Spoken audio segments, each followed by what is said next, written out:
Yang terhormat Ibu Diah Aryati selaku dosen pengajar serta rekan-rekan sekalian, perkenalkan saya Febrian Asa Saputra dari Prodi Manajemen FEIB Universitas Dian Nusantara. Dalam video ini saya akan mempresentasikan tugas besar dengan materi bertajuk Dinamika Budaya Organisasi dan Implikasinya Terhadap Kinerja Perusahaan. Sebelum kita mulai, izinkan saya mengajukan satu pertanyaan sederhana. Mengapa ada perusahaan yang punya modal besar, teknologi mutakhir, dan sumber daya manusia berkualitas, tapi tetap saja terpuruk atau bahkan bangkrut? Sementara di sisi lain ada perusahaan yang mungkin modalnya tidak sebesar itu, tapi terus tumbuh, inovatif, dan dicintai pelanggannya selama puluhan tahun.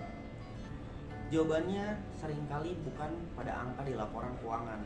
Jawabannya ada pada sesuatu yang tidak kasat mata, yaitu budaya organisasi.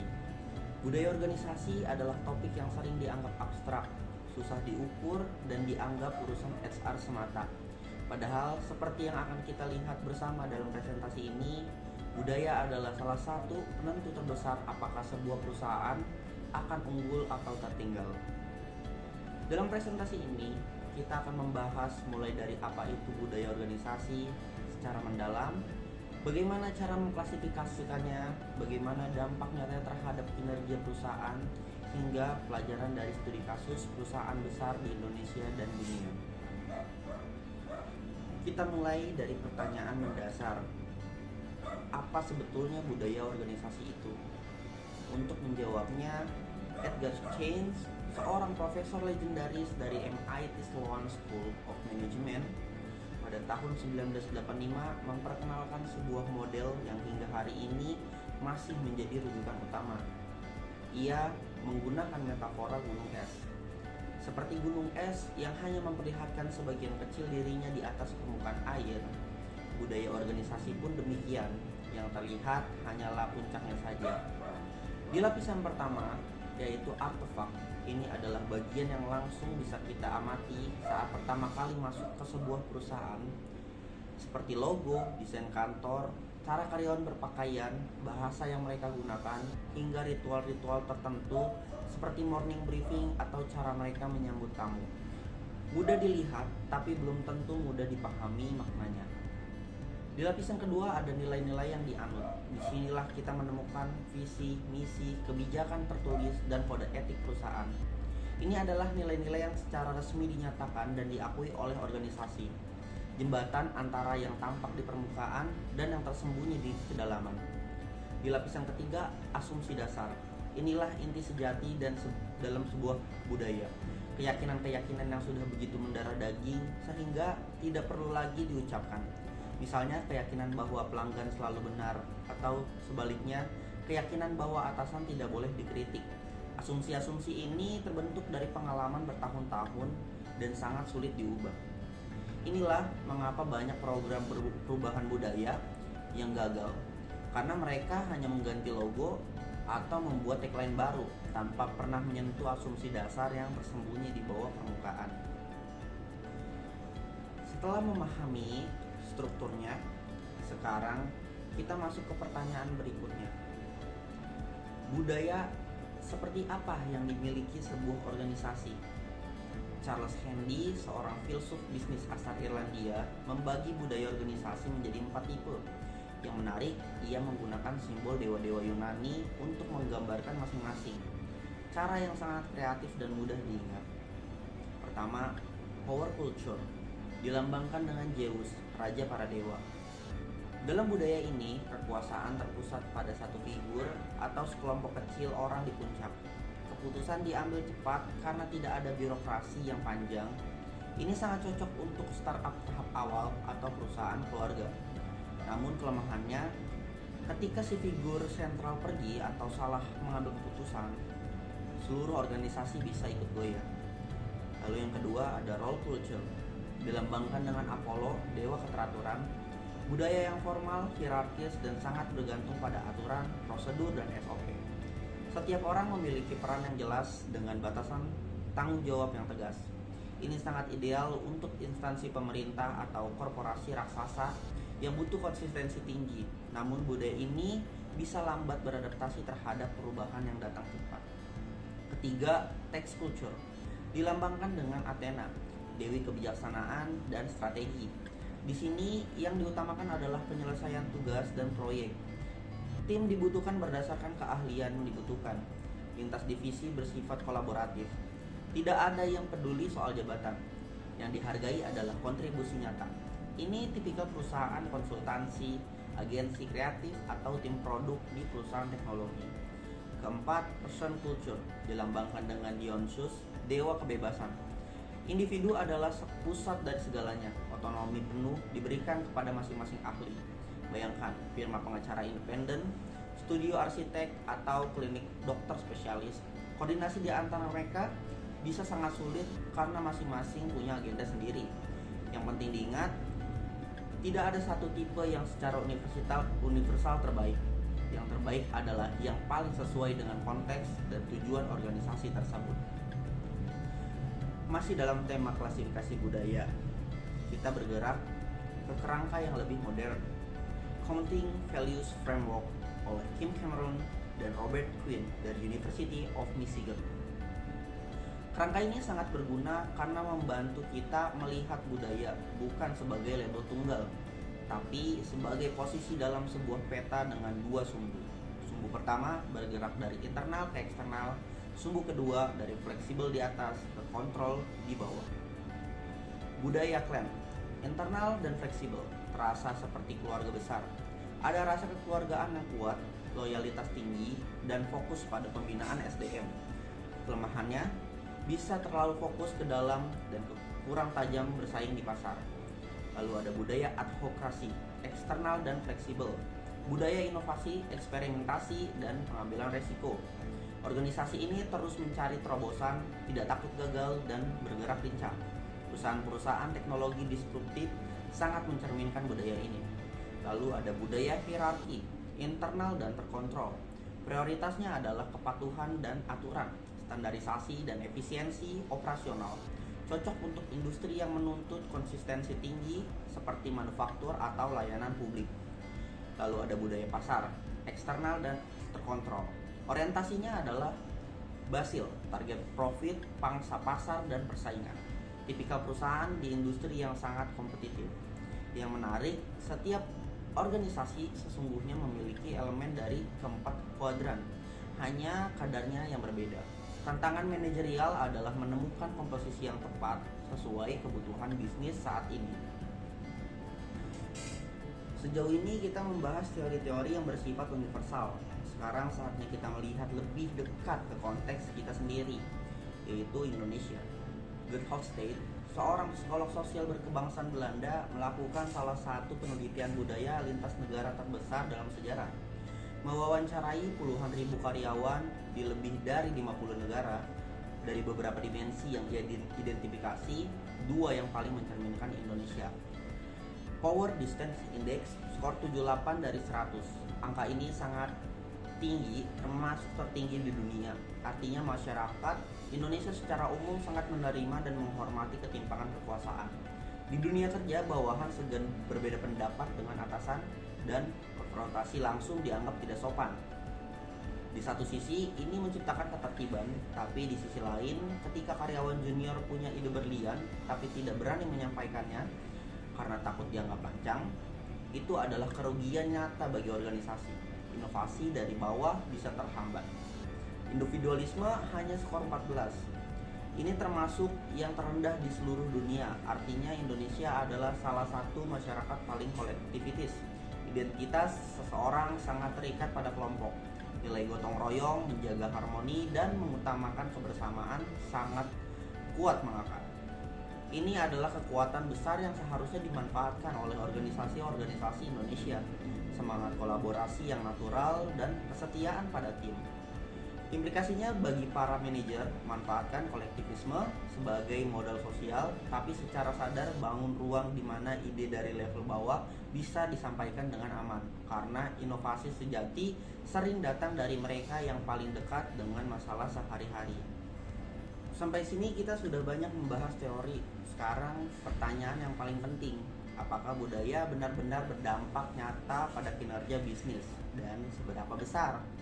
John Kotter dari Harvard Business School dan James Haskell menjawab pertanyaan ini dengan sebuah studi yang luar biasa. Mereka mengamati ratusan perusahaan selama 11 tahun penuh dan hasilnya sungguh mengejutkan. Perusahaan-perusahaan dengan budaya yang kuat dan adaptif mencatat pertumbuhan revenue hingga 682% dibanding hanya 166% pada perusahaan dengan budaya kaku. Selisihnya lebih dari 4 kali lipat. Untuk pertumbuhan net income, perbedaannya bahkan lebih dramatis. 901% berbanding 74%. Penciptaan lapangan kerja 756% berbanding hanya 1%. Hampir 800 kali lebih banyak.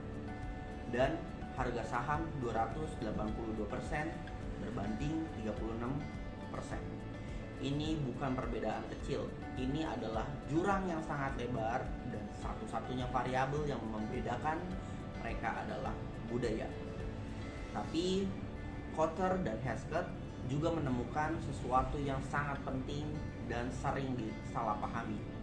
Yang menentukan bukan seberapa kuat sebuah budaya, tapi seberapa adaptif budaya itu. Budaya yang sangat kuat tapi kaku justru berbahaya. Ia mengunci perusahaan pada cara-cara lama dan membuat mereka buta terhadap perubahan. Model Denison melengkapi temuan ini dengan 4 pilar efektivitas organisasi. Yang pertama yaitu involvement. Sejauh mana karyawan dilibatkan? Konsistensi, seberapa konsisten nilai diterapkan, adaptability, kemampuan merespon perubahan, dan mission, kejelasan tujuan bersama. Keempatnya harus berjalan beriringan. Kita sudah tahu bahwa budaya berdampak besar. Sekarang kita bedah lebih spesifik. Faktor-faktor budaya apa saja yang paling berpengaruh? Faktor pertama yaitu kekuatan budaya. Budaya yang kuat bukan berarti otoriter. Budaya yang kuat artinya nilai-nilainya dipahami, dihayati, dan diamalkan secara konsisten. Dari CEO di lantai paling atas hingga petugas kebersihan. Ketika semua orang memiliki pemahaman yang sama tentang cara kita bekerja di sini, loyalitas meningkat, konflik berkurang, dan turnover karyawan pun rendah. Sebaliknya, budaya yang lemah menciptakan kebingungan dan anarki internal. Lalu, faktor kedua ada kepemimpinan transformasional. Ada perbedaan besar antara pemimpin yang menginstruksi dan pemimpin yang menginspirasi. Pemimpin yang transformasional tidak hanya memberi perintah, mereka memberi makna. Mereka membantu setiap anggota tim melihat bagaimana pekerjaan mereka berkontribusi pada tujuan yang lebih besar. Mereka mendelegasikan dengan kepercayaan dan dengan sendirinya mengerek komitmen seluruh tim ke level yang lebih tinggi. Pemimpin transformasional adalah arsitek utama dari budaya yang sehat. Lalu faktor ketiga yaitu DEI dan psychological safety. DEI, Diversity, Equity, and Inclusion, bukan sekedar program sosial, ini adalah strategi bisnis. Penelitian menunjukkan bahwa organisasi yang menerapkan DEI secara serius mengalami peningkatan pendapatan rata-rata 3,2% dan retensi karyawan naik 12%. Karena tim yang beragam menghasilkan perspektif lebih kaya, solusi lebih kreatif, dan keputusan yang lebih baik. Tapi DEI tidak akan bekerja tanpa psychological safety. Kondisi di mana setiap orang merasa aman untuk berbicara, mengajukan pertanyaan, mengakui kesalahan, atau menyampaikan ide tanpa takut dihukum. Ini adalah fondasi dari tim yang benar-benar produktif dan inovatif. Di faktor keempat ada balance scorecard. Kinerja perusahaan tidak cukup diukur hanya dari ROA atau ROE. Itu adalah leading indicators yang memberitahu kita apa yang sudah terjadi. Kita juga butuh leading indicators seperti loyalitas pelanggan, tingkat inovasi produk, pengembangan kompetensi SDM, dan efisiensi rantai pasok. Inilah esensi balance scorecard, melihat kinerja secara menyeluruh dan berimbang. Kita lanjutkan dengan 4 faktor berikutnya. Di faktor kelima ada komunikasi organisasi. Komunikasi adalah sistem saraf dari sebuah organisasi. Ketika komunikasi terbuka, jujur, dan mengalir dengan lancar ke atas ke bawah maupun ke samping, konflik internal berkurang dan kepercayaan antar karyawan tumbuh. Sebaliknya, organisasi yang komunikasinya tertutup atau hanya mengalir satu arah dari atas ke bawah cenderung lambat, penuh kesalahpahaman dan stagnan. Lalu ada faktor keenam, yaitu sistem penghargaan. Manusia merespon apresiasi bukan hanya dalam bentuk uang, tapi juga pengakuan, peluang berkembang, dan rasa dihargai.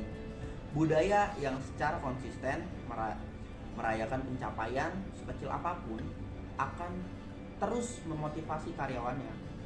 Sementara organisasi yang hanya menyoroti kesalahan dan mengabaikan keberhasilan akan perlahan-lahan memadamkan semangat timnya. Faktor ketujuh yaitu kerja sama tim, kolaborasi yang efektif baik di dalam tim maupun antar divisi adalah pengalih kinerja yang luar biasa. Ketika orang mau berbagi pengetahuan bekerja menuju tujuan bersama, pekerjaan yang kompleks pun bisa diselesaikan jauh lebih efisien. Silo antar departemen adalah salah satu musuh terbesar produktivitas organisasi modern. Faktor ke-8 yaitu kemampuan beradaptasi. Di era yang bergerak secepat sekarang, kemampuan berubah bukan lagi sekedar keunggulan kompetitif.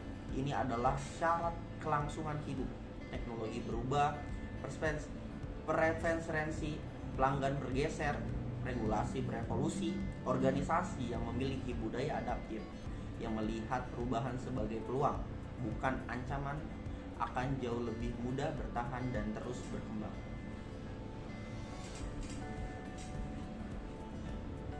Kita hidup di salah satu era paling bergolak dalam sejarah bisnis. Disrupsi digital tidak hanya mengubah teknologi, ia mengubah cara kita bekerja, cara berkolaborasi, dan nilai-nilai apa yang dianggap penting dalam sebuah organisasi.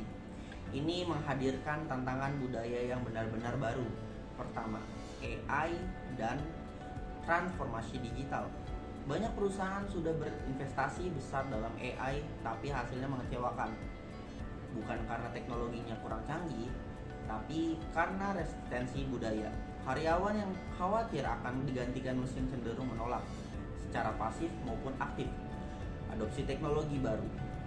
Perusahaan yang berhasil adalah yang membangun kultur proaktif terhadap teknologi, di mana belajar hal baru adalah bagian dari pekerjaan, dan AI diperlukan sebagai mitra, bukan ancaman. Lalu kedua, yaitu remote dan hybrid work. Pandemi mengakselerasi pergeseran besar dalam cara kita bekerja. Model ini menuntut budaya yang dibangun di atas kepercayaan dan otonomi, bukan pengawasan ketat. Produktivitas memang bisa meningkat, tapi risiko isolasi sosial dan burnout adalah tantangan nyata yang harus diantisipasi secara aktif oleh manajemen. Lalu ketiga, yaitu ESG dan keberlanjutan. Investor, pelanggan, dan karyawan generasi baru semakin peduli pada dampak sosial dan lingkungan dari sebuah perusahaan. Nilai-nilai ESG, Environmental Social Governance, harus menjadi bagian dari DNA budaya organisasi, bukan sekedar laporan tahunan untuk memenuhi regulasi. Perusahaan yang menginternalisasi nilai-nilai ini terbukti mendapat kepercayaan investor lebih tinggi dan kinerja finansial lebih baik dalam jangka panjang. Lalu yang keempat, yaitu culture due diligence dalam merger dan akuisisi. Ini yang paling sering diabaikan. Lebih dari 70% kegagalan M&A bukan disebabkan oleh kesalahan kalkulasi finansial, tapi oleh benturan budaya antara dua organisasi yang bergabung. Bayangkan ketika dua perusahaan dengan nilai-nilai dan cara kerja yang bertolak belakang dipaksa menjadi satu. Konflik internal dan eksodus talenta terbaik hampir tidak bisa dihindari. Audit budaya sebelum penggabungan adalah kewajiban, bukan pilihan. Teori-teori yang kita bahas akan semakin bermakna ketika kita melihatnya dalam kasus nyata. Mari kita lihat 4 contoh yang sangat menarik. Yang pertama ada perusahaan BCA, Best Practice dari Indonesia, Bank Sentral Asia. Adalah contoh sempurna bagaimana budaya yang kuat dan konsistensi menjadi keunggulan kompetitif yang sulit ditiru. Mereka membangun The BCA Way dengan filosofi Smart Solution yang menarik. BCA berhasil mengkombinasikan dua budaya yang berbeda. Budaya klan yang menciptakan rasa kekeluargaan dan loyalitas di internal dengan orientasi pasar yang tajam dalam melayani nasabah. Salah satu ritual yang sederhana tapi bermakna adalah coffee morning harian. Seluruh tim berkumpul sebelum jam operasional untuk berbagi informasi dan menyelaraskan diri. Dan yang paling penting, BCA mendidik seluruh frontliner mereka untuk menjadi trust advisor, bukan sekedar penjual produk. Filosofi ini menghasilkan loyalitas pelanggan tertinggi di industri perbankan Indonesia selama bertahun-tahun.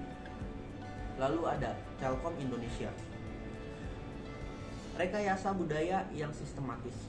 Telkom mengimplementasikan nilai akhlak, 6 pilar budaya yang diwajibkan untuk seluruh BUMN.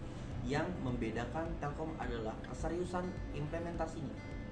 Ada role model kepemimpinan yang nyata dari puncak, audit integritas tahunan yang ketat, dan program pengembangan yang mendorong produktivitas lintas generasi. Dari baby boomers hingga Gen Z, hasilnya adalah transformasi Telkom dari perusahaan telekomunikasi konvensional menjadi perusahaan teknologi digital. Gojek, paradoks budaya platform. Gojek adalah kasus yang lebih kompleks. Di satu sisi, budaya advokasi, Gojek yang fleksibel memungkinkan inovasi cepat dan memberikan kebebasan bagi jutaan mitra driver. Di sisi lain, ada dilema yang belum terjawab sepenuhnya.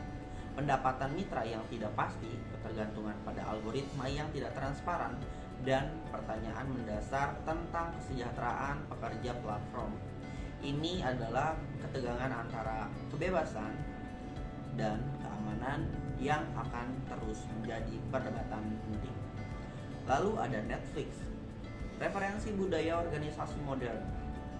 Netflix membangun salah satu budaya korporasi paling dikagumi di dunia. Prinsip mereka freedom and responsibility. Konsep talent destiny hanya merekrut dan mempertahankan performer terbaik, lalu memberi mereka kompensasi tinggi di kelasnya. Adalah fondasi seluruh sistemnya. Tidak ada batas cuti, tidak ada prosedur klaim pengeluaran yang birokratis. Yang ada adalah radikal hedon, budaya umpan balik yang jujur dalam langsung ke segala arah. Hasilnya adalah organisasi yang terus berinovasi tanpa terbebani birokrasi. Setelah melihat contoh-contoh terbaik, kita harus jujur juga tentang sisi yang lebih gelap. Karena memahami kegagalan sama pentingnya dengan mempelajari kesuksesan. Di ekosistem perusahaan, baik global maupun di Indonesia, budaya toksik adalah masalah yang sangat nyata. Ia seringkali tumbuh justru di balik nilai-nilai yang terdengar indah di permukaan. Move fast, hustle culture, kita satu keluarga, sementara di baliknya ada tekanan yang tidak sehat. Tanda-tandanya bisa sangat beragam, obsesi pada angka valuasi yang mengabaikan kemanusiaan, normalisasi lembur ekstrim sebagai tanda dedikasi, diskriminasi halus yang tidak disadari, intimidasi manajerial yang dianggap sebagai ketegasan, dan yang paling merusak, tidak adanya psychological safety di mana orang takut berbicara jujur, dan konsekuensinya nyata serta mahal.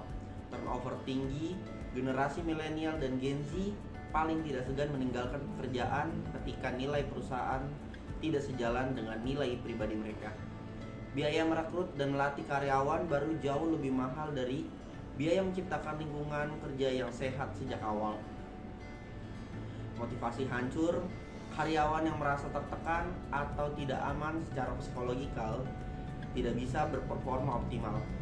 Sebagus apapun kompetensi teknis mereka, inovasi mati ketika orang takut berpendapat atau mengajukan ide karena khawatir ditertawakan atau disalahkan. Kreativitas kolektif organisasi perlahan berhenti, dan pada akhirnya kebangkrutan tanpa resiliensi budaya. Bisnis bisa benar-benar tenggelam bahkan saat valuasinya tampak menjulang tinggi di atas kertas. Budaya toksik bukan hanya isu etika, ini adalah isu bisnis yang sangat serius dengan konsekuensi finansial yang nyata. Kita sampai di penghujung perjalanan kita.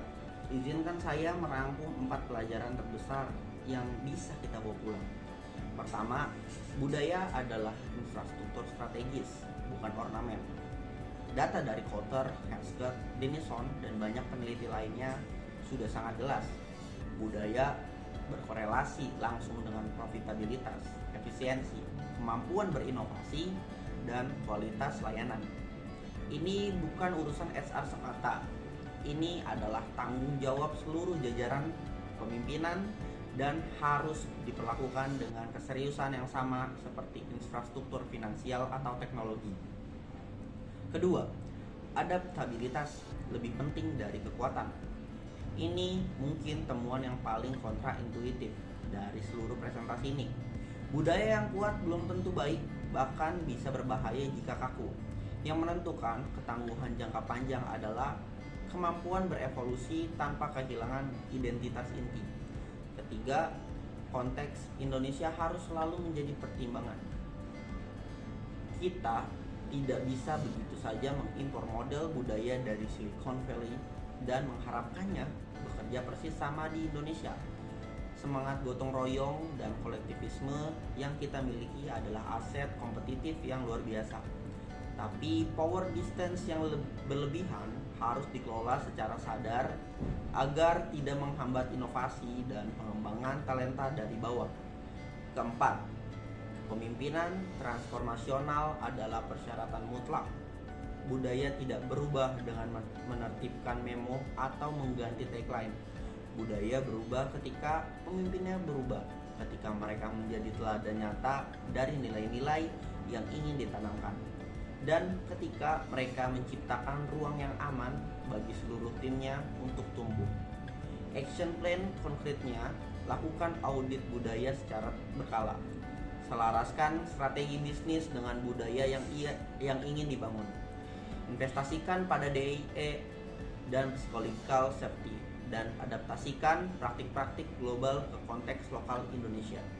Saya ingin menutup video ini dengan kutipan yang ada di slide ini, yaitu budaya organisasi adalah sistem operasi perusahaan Anda. Analogi ini sangat tepat.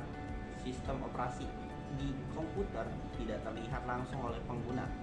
Yang mereka lihat adalah aplikasinya, layarnya, hasilnya, tapi tanpa sistem operasi yang berjalan dengan baik.